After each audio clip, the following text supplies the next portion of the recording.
What's going on, Gin Pros family? Welcome. Happy Monday. John Jay II here with the Beeper. Tony, how we doing today, bro? John Jay, baby! Come on!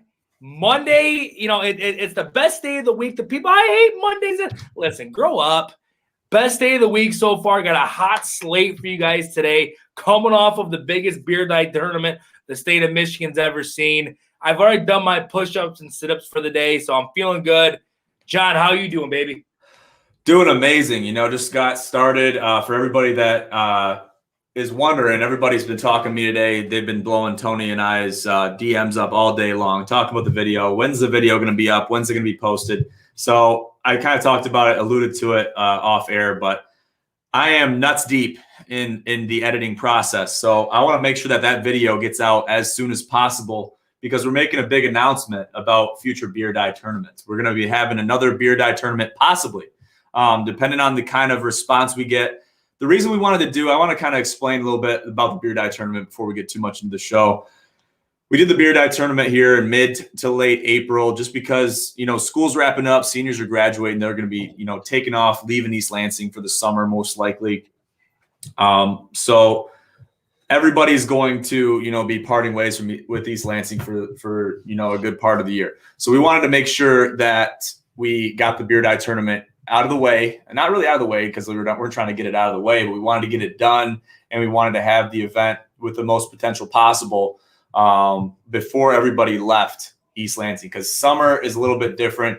If we can get the response that we did, we kind of want to lock those teams in that we already got to possibly get them back. If they're not going to be staying in East Lansing over the summer, to get them back for a weekend and have another tournament, maybe have a couple more teams. And basically we wanted to feel out how the event would work and how it would, transpire throughout the day and with the planning that we had done. So I think I'm very pleased with how it went. I'm very, excited for the next tournament. I think it went very well. I think there's a big, want and need for another tournament. So that's why we did what we did with this tournament, but it's potential. It's not set in stone yet. We got to see what kind of outreach, what kind of, response we get for another tournament.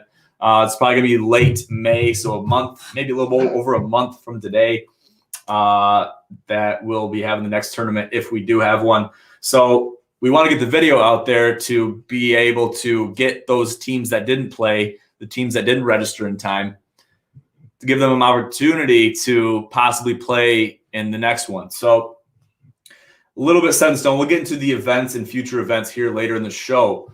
But let's talk about some current events. Let's talk about Alex Smith. So I heard he retired today. Tony, you seem like you were pretty involved with that whole story. Can you talk more on that? Yeah, I mean, look, so Alex Smith, one of the more up and down, confusing kind of question mark careers that the NFL has seen over the last decade.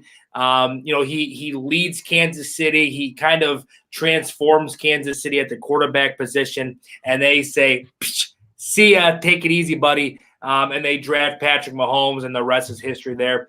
Then he goes to Washington, a team that at the time was in shambles, was really kind of trying to find their identity. And then they hire Coach Ron Rivera gets hired out there and has one of the more historically disgusting leg injuries that I've ever seen. People are calling it the Joe Theismann injury. It's gross. It's disgusting. We're not going to show it to you guys because we don't want to turn anyone's stomachs.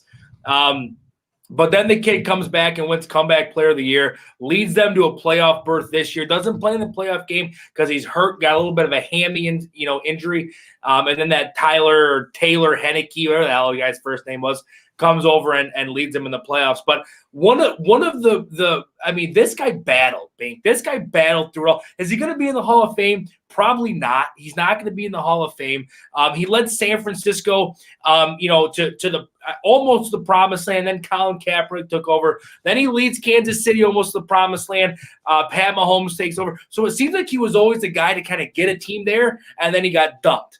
Okay, his contract and himself got dumped and passed off somewhere else. So, to me, I think he was a Super Bowl caliber quarterback. It just was unfortunate that there were a couple guys that followed him that got their teams to the Super Bowl, and in Kansas City's case, won a Super Bowl. So I think this guy goes down as one of the more fan favorite quarterbacks to ever play the game. I liked him, especially when he went down with that nasty ankle injury, and the bottom of his foot is pointing at the ceiling. That's not supposed to happen. When that was going on, for him to battle back, he could have just hung it up right there. He's made more money than he's ever going to need to make in his entire life, but he comes back, he battles through it all, and to see him retire at this point is a little bit sad because, again, he was one of our childhood quarterbacks. We watched this guy play. When we were little guys, little 7th, 8th graders running around, and so what I wanted to do really with this segment is just kind of say, Alex Smith, hats off to you on a great career. You never won the big game, but I don't want that to really diminish what you did for franchises in the NFL. Yeah, 100%. Alex Smith was a stand-up guy, gritty player, gritty quarterback. Fought with a lot of teams that maybe weren't the most prosperous. Teams that kind of, didn't really see a lot of light, at least while he was there. So it is kind of disheartening to see that he didn't ever really get to that point where he could really see the triumph, of getting to the big game or anything like that. But hats off to him. I'm really happy that he's making a decision. He's still in his mid-30s, so he's going to be able to get away and spend more time with the family and focus more on the things that matter. So I'm happy for him. But at the same time, they have a little bit of bittersweet feeling too, because you want the best for him. You want to see him succeed. And obviously, playing with the Washington football team, they still have a mascot. But I think that's a big part of their issue. I mean, that's a they don't have an identity. They don't know who they are. They don't know who they are. Listen, and again, what I really wanted to see Alex Smith do this year, and it might be a little selfish, it might be a little, self-centered, but I wanted to see him sign as a backup to one of the powerhouse teams, maybe a Tampa Bay, maybe a Kansas City, someone who could have used a good backup just in case shit did hit the fan, and see him win a ring. Now, again, is he going to be the reason they win a ring? No. But I think he deserves it. I think he deserves a Super Bowl. He definitely put the work in. He was good enough to win one, man. He really was. I don't think Kansas City may be a little different because Pat Mahomes has an absolute rocket launcher for a right arm. But when he was in San Francisco and Kaepernick, just before Kaepernick took over, they were winning a ton of football games. And the only reason he lost that job was because he got hurt.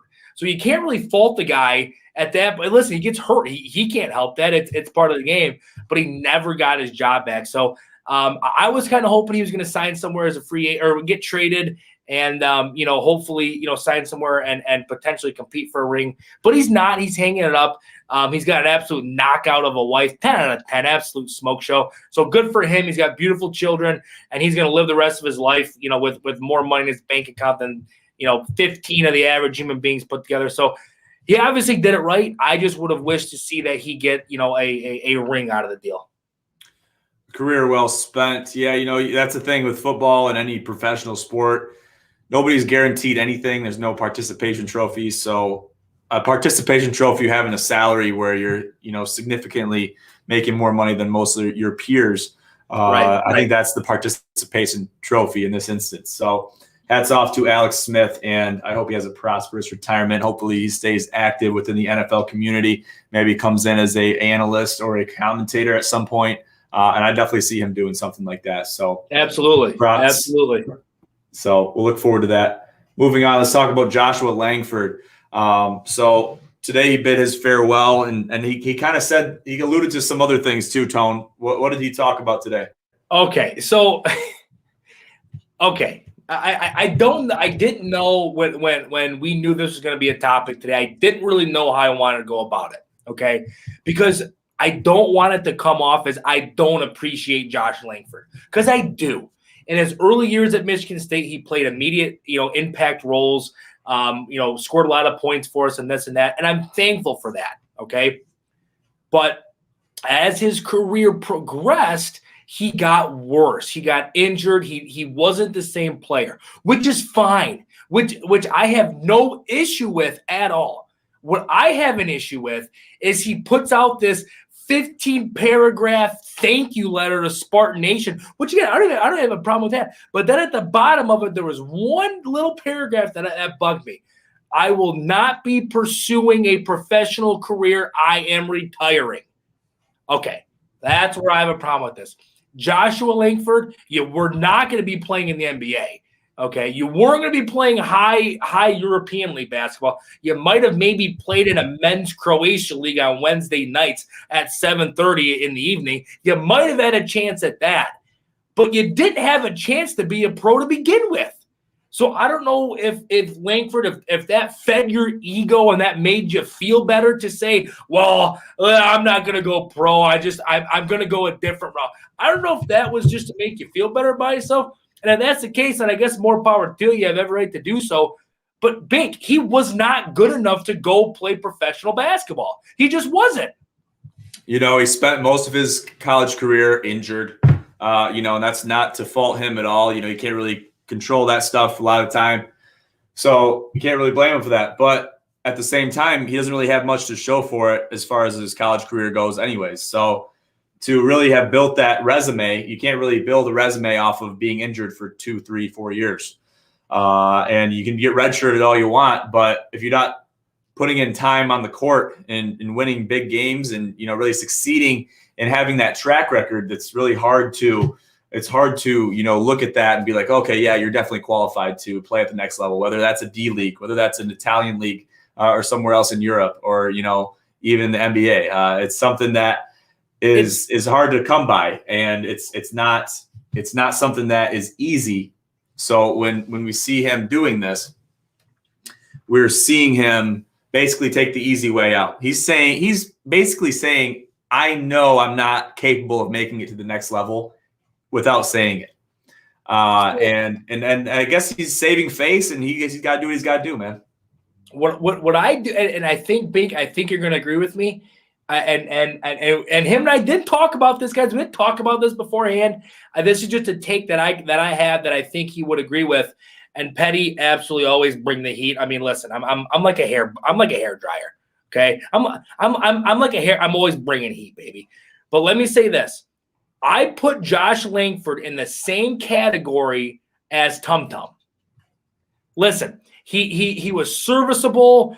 He made a few buckets here and there. He wasn't great by any means. Even probably Tum Tum was worse than Langford was. I mean, you can even argue Tum Tum was worse than Langford was. And Tum Tum knew he wasn't going pro, and Tum Tum did the same thing. You know what? I'm thankful for the opportunity. Thank you, Spartan Nation, but I will not be pursuing a professional career. Like, anybody in their right mind, Tum Tum was going to take you. Like, anybody was in the right mind. Say, you know what? Tum Tum? Yeah, that's who I want. That's who I want on my ride. It's the same with Langford. Langford, thank you for what you did for Michigan State. I'd love to see you on campus.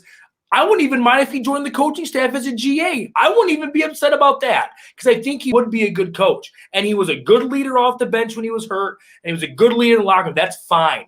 But don't give us this false narrative like you ever in your right mind had a shot at being a professional basketball player. You could barely beat guys that are playing at Rutgers. You could barely beat guys that are playing at Maryland. And you think that somehow designates you to be a professional? John, Bink, I'm selling it. I ain't buying that. Yeah, it's a tough one to buy. It's not even at a really good price. It's a tough one to buy. And I could see him. I mean, if he goes in, there's a GA and goes into back into the program, then he's really pulling a Tum Tum because that's exactly what Tum Tum did. Yeah. He's now leaving the program. Tum Tum is, and he's pursuing other ventures. So props to him. I'm sure there's a little bit of feeling there where it's like, I really wish I would have made it to the NBA. I really wanted to make something in my career. But now I got to be a regular human being. And basically, I guess what do? Find a job to go to the workforce? Well, I mean, and it is tough. I get fired up. I get a little bit of emotional, on it, but it is tough. It is very tough to hang up the shoes for the last time, to hang up the cleats for the last time. All these Division I college players, listen, you go play college football and you have a shot to play in the pros, but your shot is very, very, small. So, when they realize that it is time to hang it up, it's tough. And I don't blame them for getting emotional about it, but don't feed us this narrative like okay, John, where is he going to go play professional basketball at? It wasn't the NBA. I don't know. I really can't place it a spot for him just because I don't really see the benefit other than a small forward kind of esque kind of thing. He's not a point guard. You can't play down low. Smaller guy. He can shoot when he wants to, but he's not like an insane guy. If he falls into the average category real easily, and it's just like there's a dime a dozen when it comes to Josh Langford. It's sad to say that. It's hard to say that, because he's a Spartan and everything like that, but that's just the reality of it. And I really can't see him playing even in the D League, honestly. Well, I mean, if you look at guys that have came through the Michigan State basketball program, and let me comment on this first. No leadership, expected more. Sobolewski, you nailed it. I mean, he was supposed to be this sixth-year guy that was going to really be leadership for Rocket Watts and some of the younger guys, and I just didn't see it. I flat out did not see it. So great comment there. Jethro wants to play Langford one-on-one. I may pay money for that. I may buy a ticket for that. But, John, let's just think back to some of the guys that have played at Michigan State that didn't make it to have any type of big-time pro career, okay? Number one being Kalen Lucas. I mean, that dude was electric at Michigan State. He didn't make it to the pros. Played in the D-League a little bit here and there. He didn't make it to the pros. There were guys, and Drew Neitzel. Oh, sharpshooter Drew Neitzel. He doesn't make it to the pros. Not even close. And those guys had Derek Nix, a big guy down low. Mr. Fundamentals down low. He didn't make it to the pros. I mean, there's so many guys that you can go to that were good at Michigan State and didn't make it to the pros, and that's okay. But for some reason, it just upset me that he thought for some odd reason that he had a shot at ever making it and playing professional basketball. Yeah, you got to give yourself at a certain point. If you're Josh Langford, you're like, I got to give myself as much credit as I can, without saying that I'm never going to play at the next level. And I think that's what he did with this entire thing. And he had to do what he had to do, and he had to make a statement. And he made a statement, and he said what he had to say. But whether or not people agree with him or not, the people that don't really, watch Michigan State basketball will be like, okay, that's a nice message. Oh, thanks, Josh. The people that watch them, and they watch Michigan State basketball, they can see through the BS right there. So it's not hard to see through it, especially in this scenario.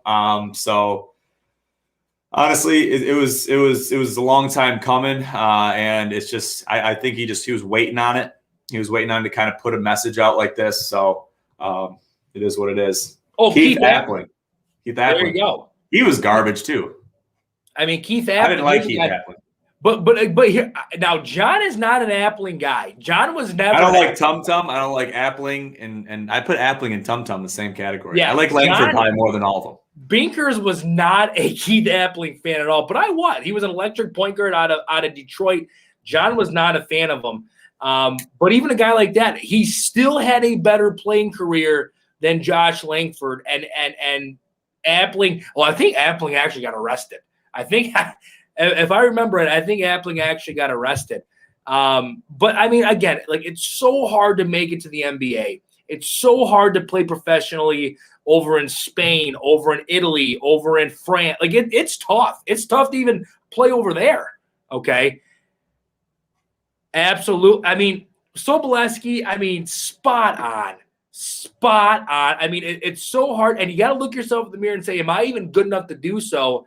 And I think Langford is using this. It's time for the next journey in my life. It's all smoke and mirrors, Bink. It's absolutely all smoke and mirrors.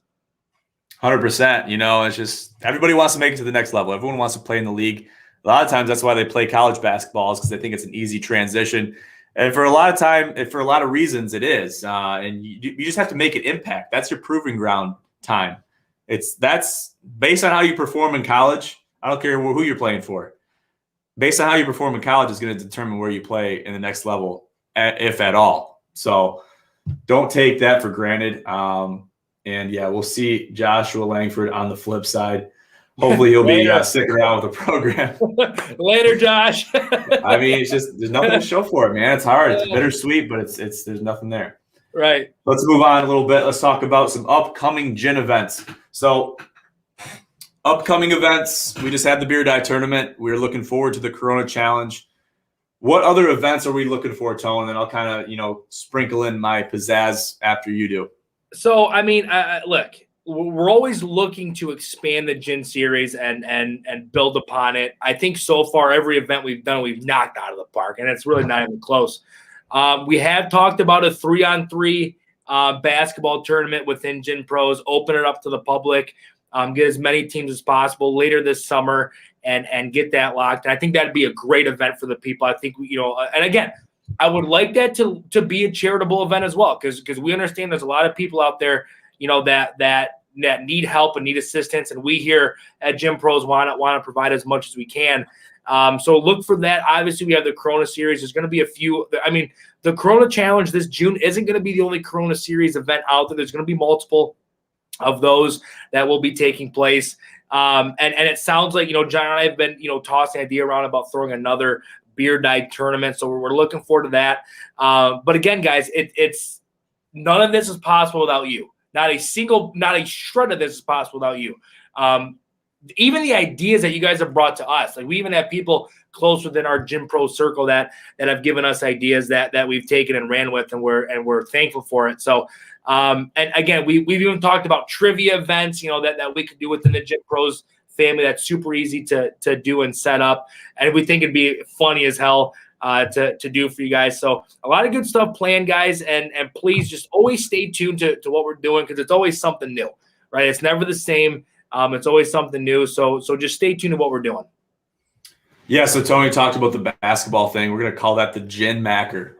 That's something that's going to be probably for the later in the summer. It might be earlier in the summer. We don't really know yet. We got to have a whiteboard session and kind of deal with our calendar, have a sit-down meeting with the Corona franchise of events. They've been very busy doing what they're doing, brainstorming other events, dealing with, the events that have already taken place, dealing with events that are already planned but haven't taken place yet. They're very busy over there. They're just as much, if not more busy than us. So we're just the face of the organization. They do a lot of the work as far as, planning, coordination, talking to people, getting logistics figured out. So we got to thank them for that. But yeah, the Beer Die tournament is big. We have a lot of, response, have a lot of want for another tournament, Beer Die tournament. And there's a lot of teams that left heartbroken. Me being one of those, from Molson Maid, Low Bank and I. Heartbreak, to say the least. Missed a couple catches. Had a couple controversial calls. It is what it is. That's part of the competition, and that's what we sign up for. So we're gonna iron out the kinks. Something else I should actually mention about the Beer Die tournament. I hate bringing the Beer Die tournament up again, but I talked to Tony about this briefly. There's a couple rules that came up in the official International Federation of Beer Die rules sheet that weren't in there yet. So one of them is regarding picks. It was in the rules, but it wasn't specified correctly, where there can't be any picks around the cup. So if you're defending your cup, if you're on the defending side, anticipating catching the offensive team's die, if the die bounces on your side, or say you throw the die, I'm playing defense, and I'm on offense. I throw the die, it bounces on the other side of the table and bounces back towards my side of the table. I have to back up. I can't be right on my cup, that's called a pick. Similar to a pick in basketball.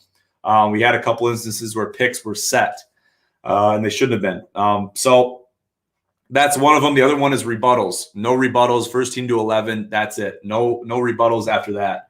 And then the other one was interference. So FIFA interference has to be called out by the other team and confirmed by an official. I'll be releasing those new rules to the website here shortly. So stay tuned for that. If you're looking to play in the Beer Die tournament, make sure you know what you're doing. I'd get some practice out in the yard, maybe get a table built. Absolutely, they should. I think we're working on Tony probably getting a table built for his house just so we can play when we're over there. But it's just a great sport. And, to be informed on the rules, and especially to be informed on the IFOBD official rules, is very important, because we talked about this last night, how much everyone's house rules differed in minor aspects from the official rules. So it's important to have that knowledge known. Let's look at the comments here.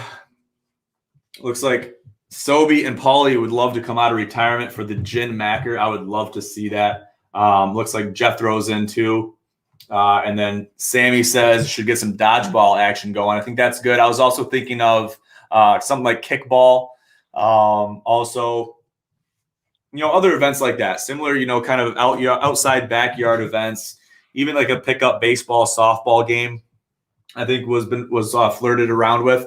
And we just got to figure out all the logistics about all that. But back to the Corona franchise of events, the whole golf thing. So the Corona Cup franchise, I guess if you want to call it its own thing. There will be other private events going on throughout the summer that are similar to the Corona Cup, the original Corona Cup. So that means 2v2, two-man scramble type events where, very high octane, very high energy, right in your face. The camera's following you the whole round. And yeah, so we're looking on doing that. We're working on some matchups right now. So stay tuned for that. Really exciting stuff. I'm excited for those to kind of come back. And also the Turkey Bowl. The Turkey Bowl has been, flirted around with having another Turkey Bowl. So, there's been a lot of want, especially from Tony's corner, to get another Turkey Bowl, just because there was so much heartbreak, so much missed opportunities, I think, from his team that he wanted to seize and wanted to take advantage of. There was. And I don't want to bring up the whole quarterback situation, but we're working on all that. We're going to have to sit down at some point, Tony and I and the entire CFOE, about that and just kind of talk about what we can do, when we can do it, and then just figure out participation. Because like we said, guys, we can't do any of these events without you guys or your participation or your support. But you guys sharing the posts, sharing the different events, different flyers and whatnot. That's what makes these events possible. That's what we need. We need bodies. It's not like it's just a two-man show where we can just run, do whatever we want, just Tony and I. we need everybody to participate and take part in these events to really make them possible, and it helps everybody grow. So really excited for all this stuff that we got planned. And it's really exciting. I'm really excited. Absolutely. Listen, busy summer. We knew that. And I'm just looking forward to getting all of it on, pen to paper and get everything set up for you guys. Yes, sir. So I guess I'll talk around for a little bit more. If anyone has any more comments, feel free to drop. I see we got some viewers still in here. Before I start wrapping it up, give us some comments. So we got one right here.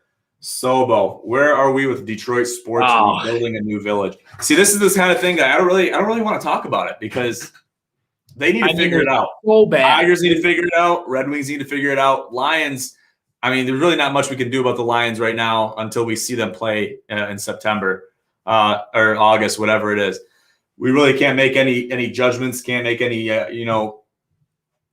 assumptions because it's just such a wild card franchise. And having all these new additions, especially with the personnel, it's going to be very interesting. I'm excited to watch it. I really am. I'm not going to say I'm coming back from the dead and becoming a Lions fan again. I would never do that. But listen, they're from my home state. I want to see them do well. I don't have to be a fan, a diehard fan of them to hope that they do well. I guess a lot of times I do bet against them. I'll tell you that. But that doesn't mean I'm rooting against them. Well, listen, it's always bet with your head, but not with your heart, right? There's not feelings involved when there's money to be made.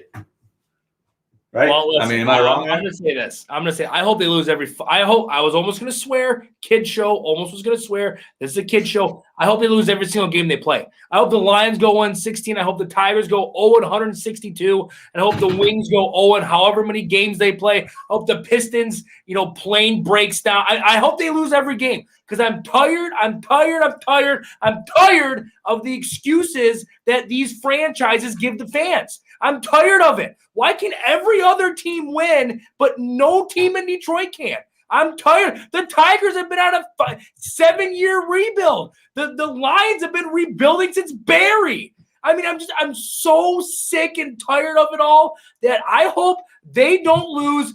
I hope they don't win a game forever. I hope they lose every game for the rest of their careers. Because that's how tired I am of making excuses for this organization. And if you think for a second this rah-rah, jump up and down, bite kneecaps, Dan Campbell is going to make a difference, you're wrong. They're going to suck, okay? And Sobolewski, they're going to be bad, and you're going to hear the same narrative. Only prayer that I have for Detroit sports is the Red Wings because Stevie Yzerman is in the front office. And that's the only hope that I have for any franchise that is unfortunately located in Detroit. It's going to be the Red Wings. Other than that, they're all going to lose for the next 45 years. So something just came to mind that I forgot to bring up. So a video surfaced earlier today from the archives. I think Tony knows what I'm talking about, but it's in regarding to the Beeper man's punishment.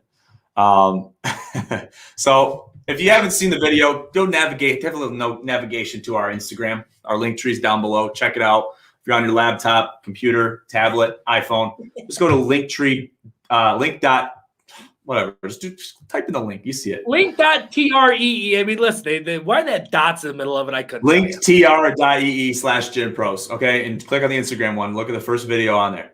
So earlier in the year, Tony made a bet with himself. Really only to his detriment. There was nothing to gain from the bet, which I was very surprised by. He knew cameras were rolling. Cameras are always rolling. You have to always be participating. We just had a glitch in the system. I think Big Tech is attacking us right now. Dan Dakich. We have Dan Dakich is in our midst. So he made a bet that Illinois would not finish higher than Michigan State in the Big Ten. What does Illinois do? They proceed to win the Big Ten tournament. And listen, there's a little bit of controversy there. I think they might have shown out. I guess they wanted everybody to believe the hype, and a lot of people didn't. The Beeper being one of them. And they wound up showing out. They did lose Loyola Chicago early in March Madness, but that's somewhat irrelevant as far as the bet's concerned. So how are we feeling about the punishment coming up? I think we got to set a date for that, make a video. Are we excited? Are we, anxious? No. Are we scared? Or how are we feeling? No. Listen, I'm nervous. I'm sweating bullets just thinking about it right now. For those of you who don't know what the punishment is, I'm not going to go out here on a kid show and tell you what the punishment is, but just want to let you know there may be a hiccup in the reproduction process after this punishment is said and done. I'm not looking forward to it. Okay, every time I seem to lose bets, I get emotional. I got emotional. I got fired up, and I made a bad call. Listen, I'm guilty of it. We're all guilty of it. Why'd you make the bet? Because I wanted what was the benefit of making the bet? So there was zero benefit, other than the fact that Michigan State was going to be better than Illinois. There was no benefit. I was coming off of a tough football season with Michigan State athletics, so I wanted the basketball team to be good so bad. And they go out there and absolutely lay an egg. And now, now my nuts are on the line, figuratively and literally. So, we'll see what happens. We will definitely see what happens. And some of the things that might happen, we won't see for several years. So I guess we'll see how that plays out. Got a comment here from Uncle John. What do you guys got planned for the NFL draft next week? What night is the draft preview? Also, Tony, you may or may not know, I am a longtime Cowboys fan. What do you see the boys doing at draft time? And do you think Mike McCarthy's first year is fair to judge as being a disaster? And how much rope are we giving this guy? Great comment. So Uncle John, I did know that you were a Cowboys guy. I was let that, that was told to me early in the football season, really. So first, let me answer one part of the question. I don't think last season's fair enough to call it. I mean, it was a disaster, but I don't think that's necessarily all on Mike McCarthy. Listen, Dak Prescott decides to snap his ankle in two, and their starting guy was down. Okay, so I don't think that's necessarily fair to judge him based off of that. Okay, now what I want the Cowboys to do is I want the Cowboys to go defense in the first pick, and I just hope Jerry Jones doesn't have this wide receiver mindset like he tends to have. Offensive mindset in the first round. I want them to shore up the back end of the defense, which is one of the worst back ends of a defense in the NFL. So I think that's number one priority for those guys. Okay. So when it comes to, I guess, the rest of the draft, I think you're going to see offense early. And again, I wouldn't mind if the Cowboys, traded back. I wouldn't necessarily be upset about that. I just hope whatever they do is defense first, offense secondary. So I guess to answer Uncle John's comment, what do we have planned for the draft, Tony? Are we doing like a special show for that? Are we doing I think we do an hour-long event just on the draft. Absolutely. I'm sure we're going to be going live there. I'm sure, we'll have an event on it. Listen, I mean, we're men of the people. If the people want it, then we're going to give it to them. Okay. So I'm sure we're going to, we're going to do an event on it. I look forward to it because NFL draft, is a big time of the year. So I'm sure that the people are going to see gym pros out there. They will see gym pros out there. Any more comments, feel free to drop them in right now. We'll talk to you guys for a couple more minutes here before we wrap it up. But we're very excited going into the summer. A lot of warm weather coming, a lot of big events coming your way. So there's a lot of updates, a lot of stuff happening with the production behind all these events. So it's really exciting stuff. Really exciting. It's really cool to see the entire operation develop as time goes on. We're coming up on the year mark here within a couple months. So I'm excited, man. I'm excited for everything that we got planned, everything that's coming up sports-wise. We got the Olympics coming up this summer, big golf tournaments coming up. So lots of exciting stuff, but yeah, that's really all I got, guys. If you got any more comments, feel free to drop them in. But Tony, you got anything left before we sign off here? Remember, guys, always moderation's for cowards. Life is way too short to bet the under. Always take the over. Bet with your head, not your heart. And always, please bet with Jen. Good stuff, guys. Well, hey, thank you guys for tuning in to the official Gym Pros live streams. Make sure you stay posted to all of our social media. Watch Team Yonan, watch AP3 and Reversal on Gin Gaming, which is very, electrifying stuff. Yonan goes live almost every day. He's been doing a lot for us. Jeremy over at Team Yonan's been doing a great job. Make sure to check him out. He's on Facebook Gaming, so just navigate to our Facebook page if you want to find his page and show him some love. Give him a like, comment, and definitely follow his stream closely. But I'll leave it at that, guys. Thank you again for tuning in. I'm John J. II with the Beeper. Have a great night.